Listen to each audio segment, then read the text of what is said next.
కాదు, ఎన్నో సర్వేలు చెప్పాయి, ఎన్నో మనకు రికార్డు చెప్తా ఉన్నాయి. అవార్డు మనం అందుకున్నాం.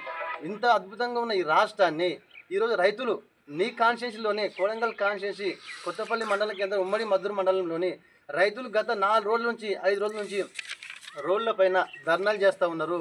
రోడ్ల పైన లారీ ట్రాక్టర్లు రాపుకొని నిల్చున్నారు. ఎందుకని ఎక్కడ పొరపాటు జరుగుతూ ఉన్నది? ప్రభుత్వ అధికారుల వైఫల్యమా, ప్రభుత్వ పెద్దలు ముందు చూపు లేకపోవడమా? ఎందుకు దీనికి కారణం? దీనికి బాధ్యులు ఎవరు?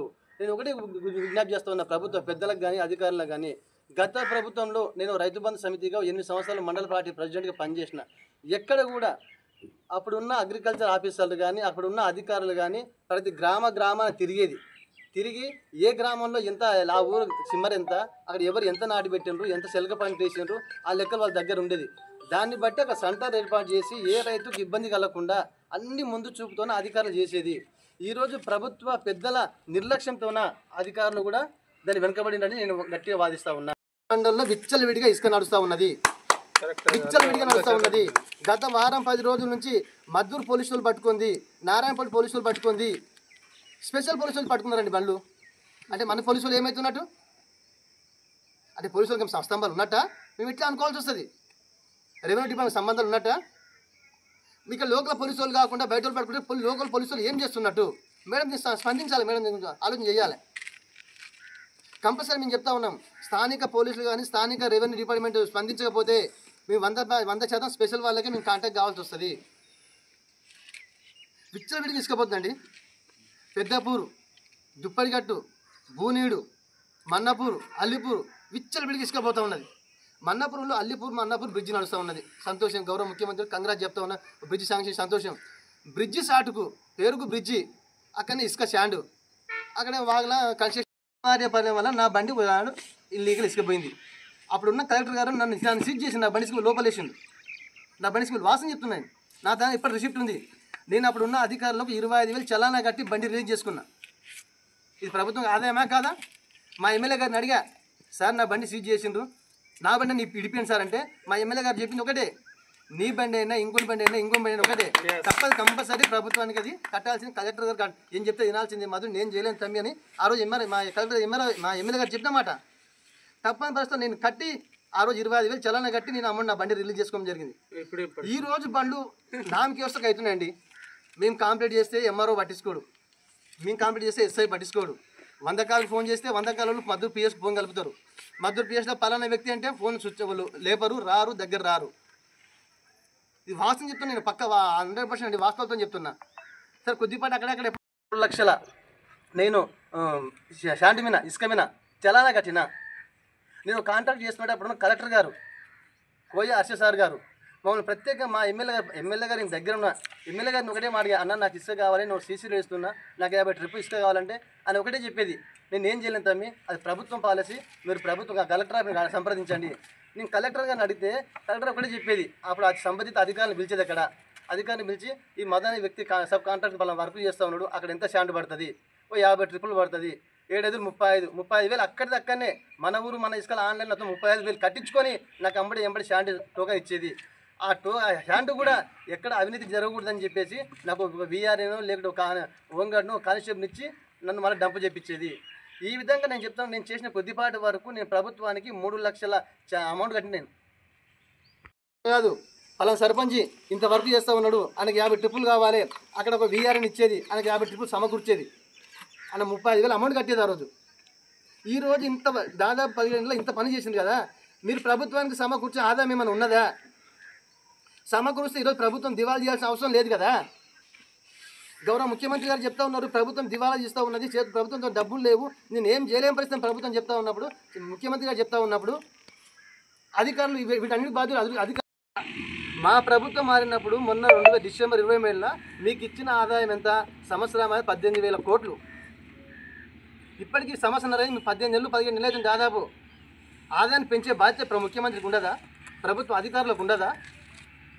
గతంలో తెలంగాణ వచ్చినప్పుడు గౌరవ కేసీఆర్ గారు మాకు ఇచ్చిన అబద్ధం ఎంత? సంవత్సరం ఆదాయము 52,000 కోట్లు. అటువంటి దాన్ని మీకు 2,20,000 కోట్లు సంపాదించి సంవత్సరం ఆదాయం మీకు ఇచ్చినప్పుడు మీరు దాన్ని అయితే ఎందుకు పెడుతున్నారు? ఎందుకు పెంచలేకపోతున్నారు? అంటే మీ వైఫల్యమే కదా. ఈ విధంగా రాష్ట్రం మొత్తం ఉంటే నష్టం రాదా? 100% వస్తుంది ముఖ్యమంత్రి గారు. ప్లీజ్ రిక్వెస్ట్, నేను దయచేసి మీరు అర్థం చేసుకోవాలి. మీ కార్యకర్తల వల్ల నేను చెప్పి కార్యకర్తలు, కాంగ్రెస్ కార్యకర్తలను కానీ అక్కడ ఉన్న అధికారులను హెచ్చరిస్తూ ఉన్నా, ఈ చోటమోట కార్యకర్తల మాటలు విని మీరు ప్రభుత్వాన్ని మీరు లూటీ చేస్తామంటే ఇక్కడ వచ్చేది ప్రభుత్వానికి చెడ్డ పేరు, గౌరవ ముఖ్యమంత్రి గారికి చెడ్డ పేరు. మీరు ప్రభుత్వాన్ని, ముఖ్యమంత్రిని బదనం లేపాలంటే ఆ చోటమోట కార్యకర్తల మాటలని వాళ్ళకి శాంతి డిస్ట్రిబ్యూట్ చేయండి. మీరు రిసీప్ట్ పెట్టండి. రేపు నేను నా బండి సీజ్ అయినప్పుడు 25,000 రిసీప్ట్ రేపు నేను మీడియాకి ఇస్తాను, మీకు ఇస్తాను. నేను ఇప్పటిదాకా బండ్లు కొన్ని ఆడాలి సీజ్ అయినాయి, కొన్ని అక్కడక్కడ తక్కువ పర్సెంటేజ్. వాళ్ళు ఎంత చలానా కట్టిన సీజ్ చూపగలుగుతారా? ఎంఆర్ఓ గారు కానీ, ఎస్ఐ గారు కానీ, ఆర్డీఓ గారు కానీ. నేను కలెక్టర్ ప్రశ్నిస్తున్నాను, ప్లీజ్ మేడం రిక్వెస్ట్. ఇవన్నీ గత ప్రభుత్వంలో కోయ హర్షి సార్ గారు ఎన్ని వర్కులు చేసినా కూడా, మళ్ళీ చెప్తున్నాను, ఎన్ని వర్కులు చేసినా ఆ కాంట్రాక్టర్తోన, ఆ సర్పంచ్తోన, అక్కడ ఉన్న ముఖ్య నాయకులతోన కలెక్టరేట్కు ఇసుక 700 ట్రిప్పులు కట్టించుకొని గౌరవ కలెక్టర్ గారిని విజ్ఞప్తి చేస్తూ ఉన్నా. కలెక్టర్ మేడం గారు కూడా, మేడం గతంలో నారాయణపేట డిస్టిక్లో పెద్ద మొత్తంలో ఆదాయం వచ్చేది, ఈసారి ఎందుకు రావట్లేదు? సమ్మర్ స్టార్ట్ అయ్యి దాదాపు 5-6 నెలలు అవుతుంది, ఇప్పటిదాకా రీచ్ ఒక వారానికి 2 రోజులు రీచ్ నడుస్తూ ఉన్నది. అది ఒక్కొక్క బండికి ఒక్కొక్క ట్రాక్టర్, ఒక ట్రాక్టర్ 2 ట్రాక్టర్లు నడుస్తూ ఉన్నది. ఎందుకు రీచ్ నడుస్తలేదు ఇప్పటిదాకా? దీనికి ఎవరు బాధ్యులు? ప్రభుత్వ అధికారుల వైఫల్యమా, ప్రభుత్వ పెద్దల వైఫల్యమా? దీనివల్ల ప్రభుత్వానికి లోటే కదా, ఆదాయం రాదు కదా. ఎట్లా నువ్వు రాష్ట్రాన్ని పరిపాలిస్తావు? ఈరోజు చెయ్యని పక్షంలో 100% మేము రోడ్ ఎక్కాల్సి వస్తుంది. ప్రతి గ్రామాన అర్హత కలిగిన వ్యక్తి విషయంలో అక్కడ మా కార్యకర్తలతోన, రైతులతోన, మేము మహిళలతోన, విద్యార్థులతోన రోడ్ ఎక్కి ధర్నా చేయాల్సిన పరిస్థితి వస్తుంది. అది రాకూడదంటే మీరు నిజమైన గ్రామ పెద్దలు కూర్చోబెట్టి, అన్ని పార్టీలు కూర్చోబెట్టి, ఎవరైతే అర్హత కలిగి ఉన్నారో అట్టి వ్యక్తులకు మీరు ఇండ్లిస్తారని కోరుకుంటా ఉన్నా. చూపాలి. నేను చెప్తాను, నేను గతంలో నేను సర్పంచ్గా ఉన్నప్పుడు నేను అధికారులు నేను చెప్తాను, రిసిప్ట్ విలేకరులకు ఇస్తూ ఉన్నా. మీరు ఇంతవరకు సీజ్ చేసిన ట్రాక్టర్లు ఎంత చలానా కట్టించో రిసిప్ట్ చూపగలుగుతారా? ఇటువంటివన్నీ ప్రభుత్వానికి ఆదాయము సమకూర్చడంలో విఫలమవుతున్నాయి, గంటి కొడుతున్నాయి. ఇక దొడ్డు రకమే కొంటాం. ఓడి ముందే మాకు చెప్పండి రైతులకు. నేను ఒక రైతుకు చెప్తా ఉన్నా, మేము దొడ్డు పండిస్తే రేపు దొడ్డు కొనాం, మేము సన్నయ్య పండిస్తే సన్న, మేము బోనస్ సీఎం కొనామంటే ఆ రైతులు ఎక్కడ కావాలి? ఇది గత ప్రభుత్వం ఇటువంటి పాపన పోలే. గత ప్రభుత్వం అప్పుడు అధికారులు ముందే గ్రామాల పొడి తిరిగి పొలం తిరిగి మొత్తం మిషన్ ఇచ్చేది. ఈరోజు ఆ వ్యవస్థ లేదని చెప్పి నేను ప్రభుత్వాన్ని గట్టి హెచ్చరిస్తూ ఉన్నా, గట్టి ప్రభుత్వాన్ని నిలదీస్తూ ఉన్నా. అడుగుతున్నా నేను, మీరు గత 1.5 సంవత్సరం అయింది, 15 నెలలు అవుతుంది దాదాపు.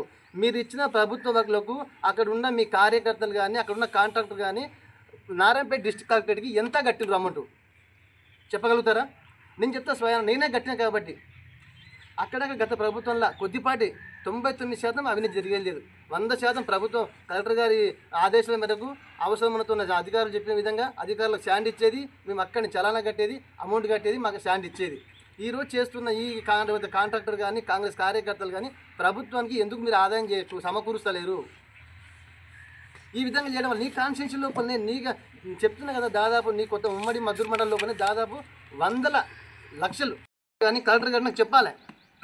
ఇందిరమ్మ కమిటీలో గ్రామ సెక్రటరీ దానికి ఇన్వాల్వ్ ఉన్నాడా లేదా, దాంట్లో మెంబరా కాదా? మెంబర్ అయితే సెక్రటరీ ప్రతి గ్రామాల అక్కడ ఉన్న రైతులు ఎవరైతే ఎలిజిబుల్ పర్సన్స్, అన్ని అర్హతలు కలిగిన రైతులు, ప్రజలు సెక్రటరీ ప్రతి ఊళ్ళో అప్లికేషన్ ఇచ్చిండ్రు. వాళ్ళు ఇచ్చిన అప్లికేషన్ పక్కకెట్టి మీకు తోచిన పేర్లు ఎందుకు పెడుతున్నారు? నేను ఈ విధంగా ఉంటుందండి. సొంత సీఎం కాన్స్టిట్యూన్సీలో ఈ విధంగా ఉంటే ప్రభుత్వ ఆదాయాన్ని గంటి పడితే రాష్ట్ర వ్యాప్తంగా ఏ విధంగా ఉంటుంది? దయచేసి దీనిపైన సీఎం గారు కూడా, వారి బ్రదర్ తిరుపతి రెడ్డి గారు దీన్ని ఆలోచన చేయాలి. ఇబ్బంది పెడుతున్నారు, డబ్బులు ఆడుతున్న సమాచారం మాకు వస్తూ ఉన్నది. 100% పూర్తి స్థాయిలో సమాచారం రాందాడు. 100% వాటి విషయంలో మేము ప్రభుత్వానికి నివేదిక ఇస్తాం. నేను గౌరవగా మన కాన్స్టిట్యున్సీ ఇన్ఛార్జ్ అయినటువంటి కాడ స్పెషల్ ఆఫీసర్ వెంకటరెడ్డి సార్ కూడా విజ్ఞప్తి చేస్తూ ఉన్నా. వెంకటరెడ్డి సార్ మీరు రాండి, మీరు మండలాలు తిరగండి, గ్రామాలు తిరగండి. సీఎంగా రాలేని పరిస్థితి మీరు రాండి, మీరు తిరగండి. మేము ఫోన్ చేసి మీరు ప్రభుత్వాన్ని కానీ, ప్రభుత్వ అధికారులకు కానీ, టోటల్ వ్యవస్థని. గతంలో నేను ఒక సబ్ కాంట్రాక్టర్ని, ప్లీజ్, నేను గతం సబ్ కాంట్రాక్టర్. నేను సరే కాన్స్టిట్యున్సీ డెవలప్ అవుతామని సంతోషం, మేము ఆదరిస్తూ ఉన్నాము. కాన్స్టిట్యున్సీకి మీరు వర్కులు ఇస్తూ ఉన్నారు, వర్కులకు సంబంధించిన శాండ్ ఎందుకు మీరు రాయల్టీ తీసుకోవడం? మీరు ఒడ్లు కొనాలి, దొడ్డు రకం ఒడ్లు ఎక్కడ మీరు దొడ్డు రకం కొనమని చెప్పి మీరు ఏమైనా దాన్ని పక్కన పెడితే రైతుల పక్షాన్ని పోరాడాల్సి వస్తుంది. దొడ్డు రకం ఒడ్లు కొనాలి, అక్రమంగా ఇసుకని మీరు నిలపాలి. ముఖ్యమంత్రి కింద ఉన్న అధికారులు కానీ,